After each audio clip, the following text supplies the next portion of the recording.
The C-SPAN networks bring you long-form public affairs programming from the nation's capital and are a public service of your television provider. C-SPAN, created by cable. 5% is what you got in the recent public policy poll that came out a few days ago. Christie, a year ago, was kind of one of the front runners. Now you're down near the bottom. Jeb Bush, Scott Walker, Ben Carson ahead of you. That's pretty low, and you're low in a bunch of polls. How do you overcome that deficit? It's a pretty big deficit. Is the election next week? I don't know.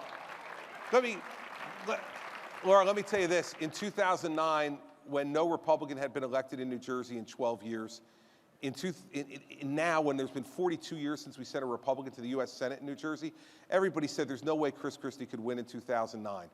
And then they said, well, he won, but it was because of the other guy was bad, not he was good. And in 2013, we'll kick him out. And I got 61% of the vote, 51% of the Hispanic vote, 22% of the African-American vote, and 54% of vote from women. Now, if I decide to run for president, I'm not worried about what polls say 21 months before we're going to elect the president of the United States. If I decide to run, let me tell you one thing. I will run a hard fighting campaign where I will fight for the hardworking taxpayers of this country, and I'll take my chances on me. I've done pretty well so far. But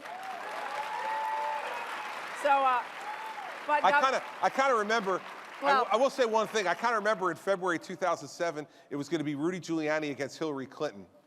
That's what the polls said then. So I feel pretty good. But Governor,